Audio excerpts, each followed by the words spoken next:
Lo que hay y lo que suena. Una perspectiva relajada de la música.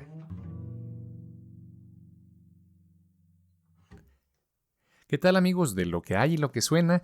En este episodio, pues tenemos cosas muy interesantes. Les damos la más cordial bienvenida a un episodio más de Lo que hay y lo que suena. Todos los lunes un tema nuevo. También los invitamos a que nos sigan en redes sociales o simplemente búsquenos como Lo que hay y lo que suena. Puede encontrarnos en una amplia variedad de plataformas de podcast como Spotify, Google Podcast y muchas más. Les tengo una pregunta. ¿Cuántos de nosotros hemos escuchado alguna obra musical, ya sea un concierto o en un recital, en algún video de YouTube o estación de radio o por alguna plataforma digital donde se transmiten algunas canciones, obras musicales, podcasts, etc.? Pero esta música que han escuchado les resulta extraña, rara o bizarra. Donde por extraño, raro o bizarro nos referimos a cualquier cosa que se sale de lo normal. Por supuesto, desde la perspectiva bien subjetiva y motivada por nuestra propia experiencia y gustos musicales. Para algunas personas es probable que lo que consideran extraño, raro o bizarro resulte ser de lo más normal para otras. Puede ser normal, corriente y cotidiano. Pero bien, en el episodio de hoy, de Lo que hay y lo que suena, una perspectiva relajada de la música, hablaremos sobre algunos ejemplos de la música que para algunos hoy en día es considerada como extraña, rara o bizarra.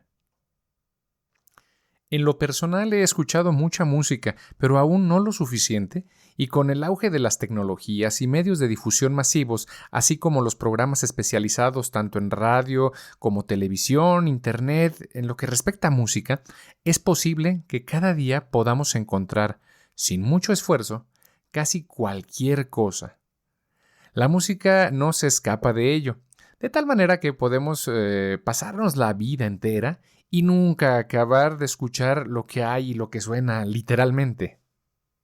Por ejemplo, miren, recientemente seguramente han escuchado que está por ahí, se ha difundido una noticia que resultará para muchos un hito en el mundo de la música.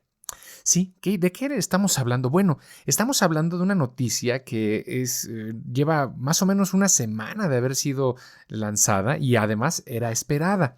Lo que sucede es que resulta que hubo el cambio de acorde de la obra As Slow as Possible del compositor John Cage. Pero, ¿qué tiene de rara esta pieza musical? ¿De qué se trata? ¿Por qué resulta entrar en nuestra lista de las obras raras, extrañas o bizarras?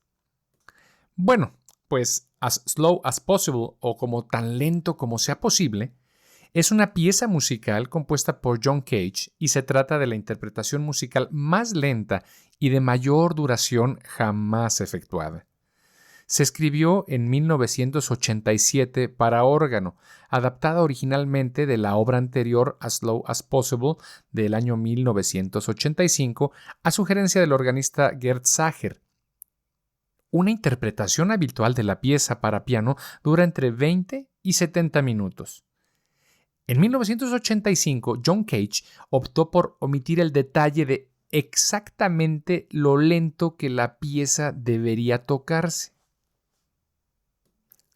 La interpretación actual de la pieza en la iglesia de Sana Burkardi en Halberstadt, Alemania, empezó en el año del 2001, y está programada para tener una duración de 639 años, finalizando en el año 2640. No me imagino en lo personal estar ahí viendo cómo pasa el devenir del tiempo y nada más escuchando la obra de John Cage durante generaciones y generaciones. Pero bueno, esto es de las cuestiones raras, ¿no? Me hace recordar que precisamente había un foco de luz en una estación de bomberos en Estados Unidos que llevaba prendida, no sé si acaba de cumplir 100 años de estar encendido, y resultaba ser precisamente todo un hito en la comunidad. Lo vemos sobre eso. Pero bueno, regresando con Tan lento como sea posible, As Slow as Possible de John Cage, la pieza, ¿cómo comienza? Fíjense nada más, la pieza empezó con un silencio de 17 meses. el 5 de septiembre de 2001, conmemorando el 89 aniversario del nacimiento del compositor John Cage. Y bueno, entonces, ¿en dónde viene la noticia tan interesante que ha sucedido en este conjunto de música rara, extraña o bizarra? Bueno, pues curiosamente, el sábado pasado, sí, después de casi 7 años manteniendo el mismo sonido, sucedió el cambio de acorde. Muchos medios de comunicación dieron la noticia. Aquí les voy a pasar lo que nos dice el New York Times.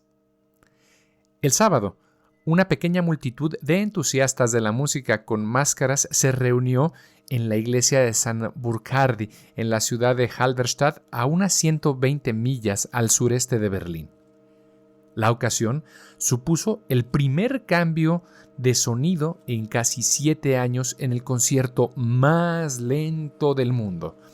Un recital de órgano de una pieza del compositor estadounidense John Cage.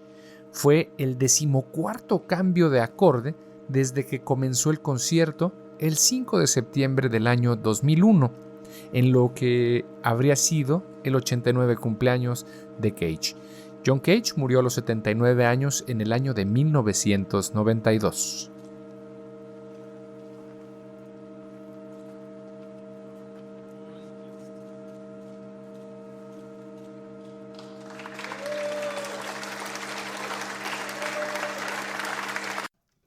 Para aquellas personas que estén interesadas en darle seguimiento a este acorde, a este cambio de acorde y los que podrían venir, habría que revisar en la agenda cuándo corresponde el siguiente cambio de acorde en cambio musical, cambio tonal de esta obra, que durará pues, más de 600 años.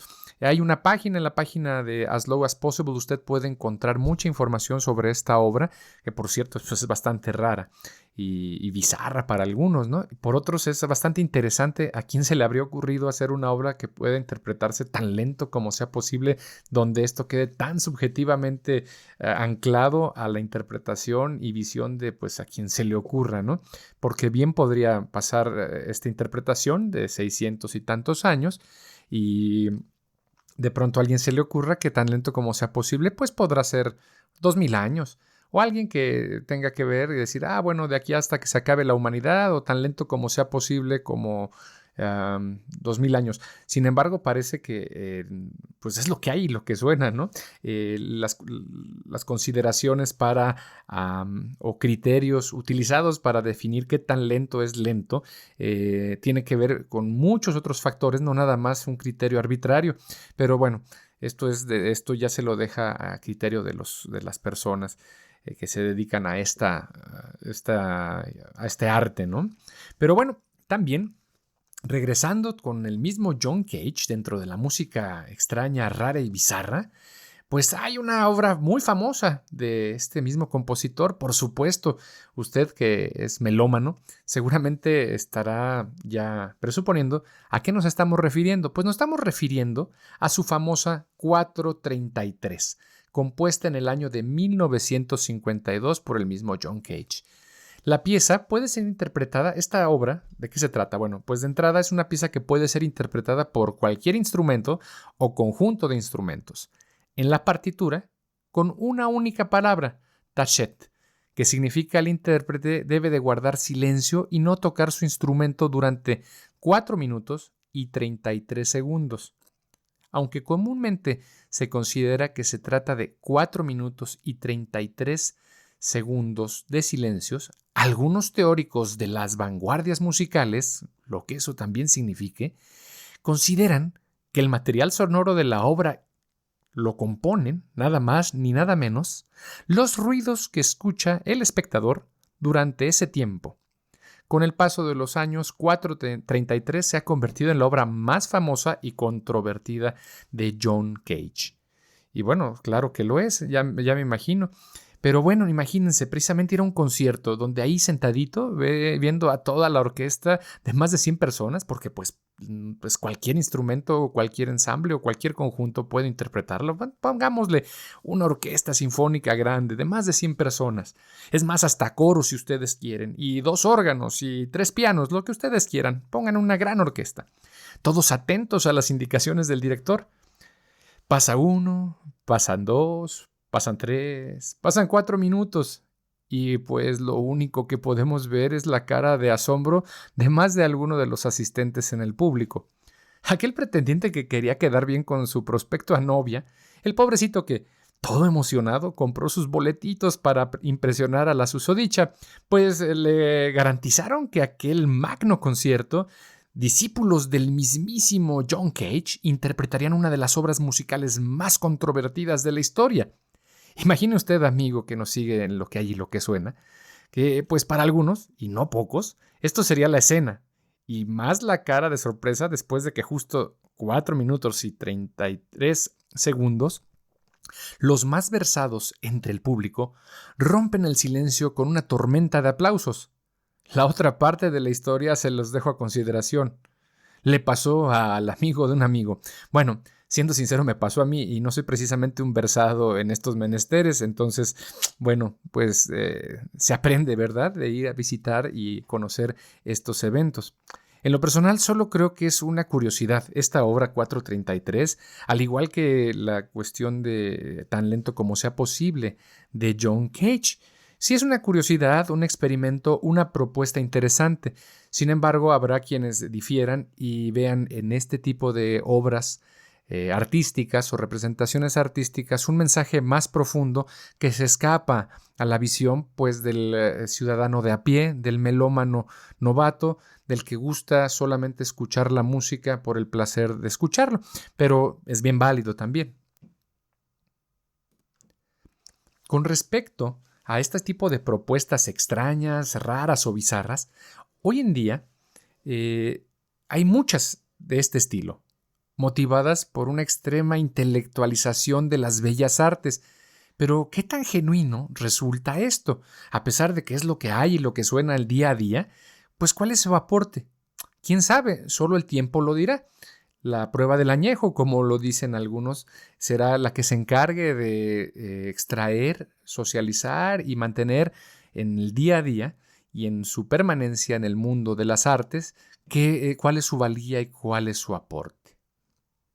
Fíjense que también otra de las obras que encuentro extrañas, raras y bizarras, ¿se les ocurre alguna otra aparte de estas dos que hemos mencionado? Pues algunas personas dicen que lo raro pues resulta ser pariente de lo feo. Pero, ¿qué tan cierto es esto? ¿Es un solo comentario? Bueno, el nombre de Erwin Schulhoff ¿les dice algo? Bueno, en su momento tampoco sabía que existía este personaje Erwin Schulhoff, pero ahora les puedo comentar que fue un compositor checoslovaco de origen judío. Nació en Praga el 8 de junio de 1894 y murió a causa de tuberculosis en un campo de concentración de Würzburg, cerca de Weißenburg, en Bavaria, el 18 de agosto de 1942. Bueno, y a todo esto dicen, bueno, ¿y eso a mí qué me importa? Qué bueno, pobre hombre. Pero ¿y esto qué? ¿Su música qué onda con él? Pues es interesante la música de este compositor. Yo no había escuchado música de él, a pesar de que tiene un impacto bien importante en la historia musical. Y buscando entre las curiosidades de música rara, extraña o bizarra desde un criterio muy personal y que creo que se comparte con algunos otros amigos y colegas, pues encontramos precisamente música de este compositor, Erwin Schulhoff. Su música es interesante y en especial me gustaría compartirles información de una de sus obras, misma que considero ha sido de lo más extraño, raro y bizarro que he escuchado. Por el motivo que sea, sé que seguramente terminando este episodio irán rápidamente a nutrir más su cultura musical y a ampliar su colección con una de las obras de este compositor Erwin Schulhoff. Pues precisamente esta música es de lo que hay y lo que suena en cada día. Bueno, ¿De qué me estoy hablando? Porque ya de decir le está dando muchas vueltas. La verdad es que sí, le estoy dando muchas vueltas porque no es fácil hablar sobre esta obra y no sería fácil, yo creo, tampoco en la época en la que se compuso. Fíjense nada más que, bueno, me estoy refiriendo a una obra que se llama La Sonata Erótica. Esta sonata fue compuesta en el año de 1919. Es para un solo de voz femenina. Y cito, en la cual, en esta obra, una soprano dedica varios minutos fingiendo un cuidadoso orgasmo anotado.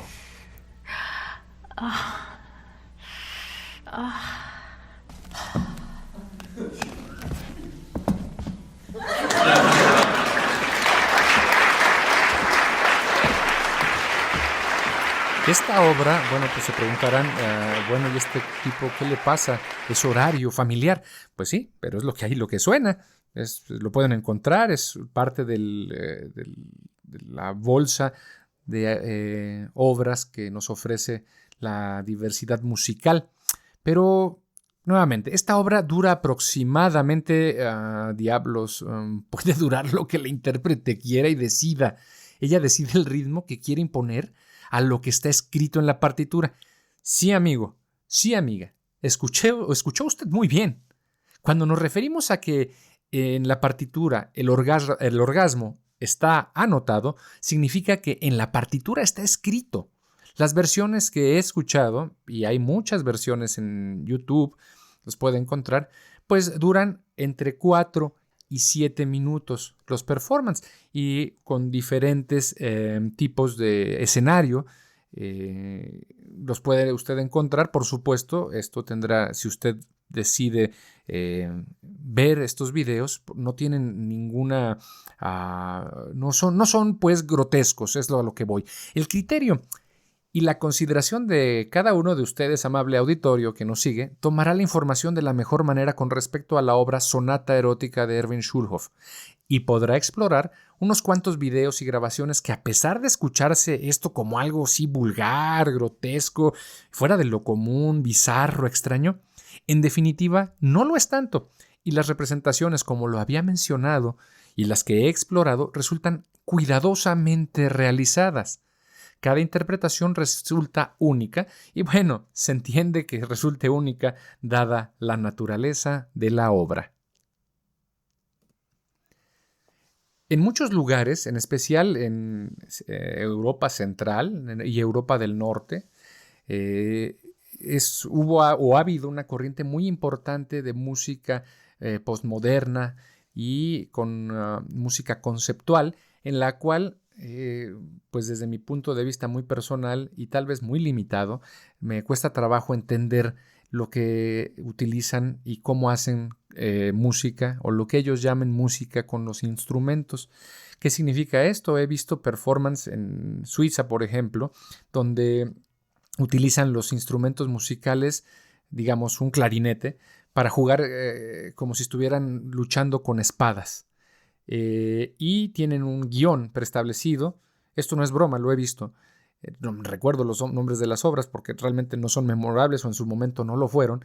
Se agarran a pelear entre dos clarinetistas con sus instrumentos, y que los sonidos que emiten al chocar sus instrumentos es lo que le están brindando al público.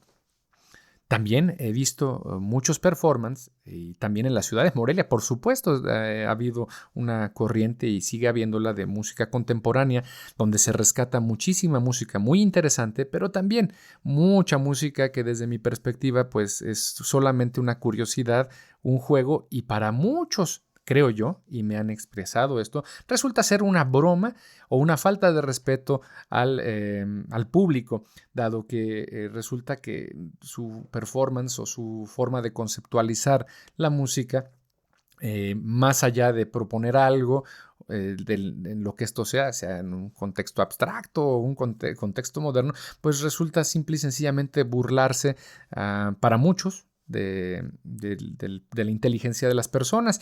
Y bueno, a final de cuentas, recordemos que en la música, pues el público o quien recibe la música, pues es el mejor crítico y decide la valía de lo que está consumiendo. Pero he visto también gente que en un piano de cola abre el instrumento, mete la cabeza en el arpa del piano y empieza a gritar cualquier cosa, lo que se le ocurra. Incluso hasta en la partitura dice, grita lo que se te ocurra, tan fuerte como quieras, susurra, da 2 patadas. Está indicada en la partitura, más que una obra musical, resulta ser una representación teatral casi, anotada en un pentagrama. Y luego, utilizando recursos que se veían, por ejemplo, con Stockhausen, de utilizar instrumentos, ser interpretados de distintas maneras, no necesariamente con la técnica propia del instrumento. Es decir, un piano normalmente se interpreta pulsando las teclas del teclado. Bueno, pues en algunas obras de Stockhausen utilizan un martillo para golpear las cuerdas de los pianos, produciendo un efecto sonoro. Por supuesto, Stockhausen y Carl Orff en su tiempo utilizaban cosas bien raras, que era, por ejemplo, magnetófonos donde tenían sonidos electrónicos pregrabados y se reproducían mientras la orquesta o los ensambles musicales se dedicaban a la representación musical, interpretación musical. Entonces, otros es de que los músicos corran desnudos con su instrumento en el escenario y después de cierto tiempo griten algo y se retiren del escenario. Entonces, resultan ser propuestas bastante raras, bastante bizarras y pues extrañas. Nuevamente, con respecto a este tema, pues la última palabra la tiene usted. Por cierto, hemos omitido mencionar a agrupaciones musicales que son consideradas por algunos conocedores como las más extrañas, raras y bizarras. Esta omisión en el programa del día de hoy ha sido pues voluntaria. ¿Y a qué obedece? Porque muchos dirán, no, hay muchísimos conjuntos musicales, hay un montón de entretenimiento bizarro que podríamos encontrar en la web, en la deep web, en la calle misma, donde podemos ver que estos conjuntos, agrupaciones o músicos pues son pero extrañísimos, rarísimos y bizarrísimos. Pero bueno, la omisión en el programa del día de hoy a mencionar a estas agrupaciones obedece a lo siguiente: estos grupos y la gran mayoría de sus obras, en principio, resultan ser productos comerciales ex profeso, y su concepto, el de estas agrupaciones, es buscar eso, ser extraño, ser raro, ser bizarro. Su aporte en cualquier ámbito resulta marginal, pero podemos mencionar rápidamente 2 que 3 que encontré por ahí, y está Little Keys, The Residents, Knights of the Crusades, The Antwoord, entre otros muchísimos más. En internet hay listas y listas de grupos considerados por los mismos, el mismo público y ellos mismos como bizarros y raros, pero hay una lista de los 20 grupos y agrupaciones musicales más bizarras. Pero bueno, con lo que respecta a este tipo de agrupaciones, pues creo que yo creo que dejaremos un espacio especial, ya que por ahí vagando, me di cuenta de que hay un montón y parece ser que es lo que hay y lo que suena en el mundo de la música bizarra. Bach is dead. Bach is dead. Bach is dead. Bach is dead.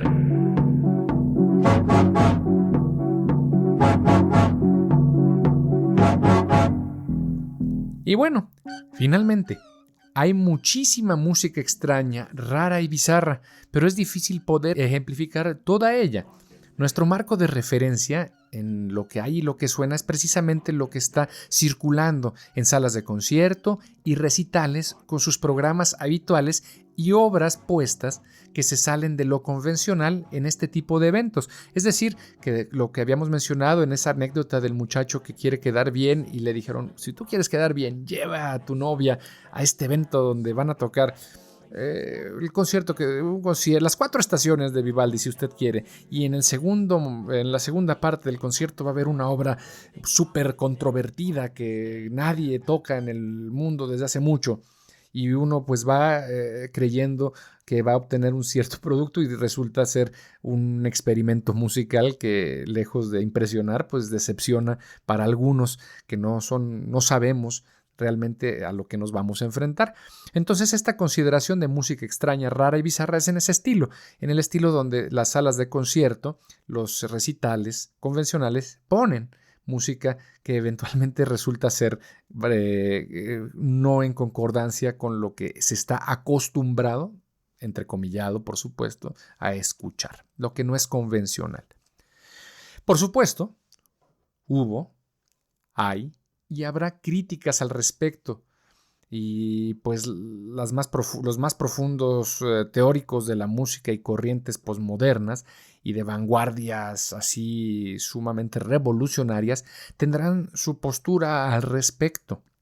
Sin embargo, para el usuario de a pie, el melómano de sala de concierto, el que le gusta ir a la trova en un recinto diseñado para esto, al que gusta de la música convencional, pues le resulta regularmente una ocurrencia.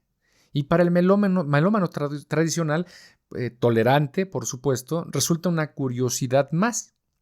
Para el melómano clásico, súper conservador, resultará pues una falta de respeto, algo que no deberá ser nunca escuchado. Al final de cuentas, cada uno de nosotros tiene su propia perspectiva de la música. Lo que para algunos resulta rara, para otros no. Pero pues ese es lo nutritivo de esto, porque esta música es lo que hay y lo que suena en el mundo. Con esto me despido, les agradezco su atención y nos escuchamos la próxima semana en Lo que hay y lo que suena.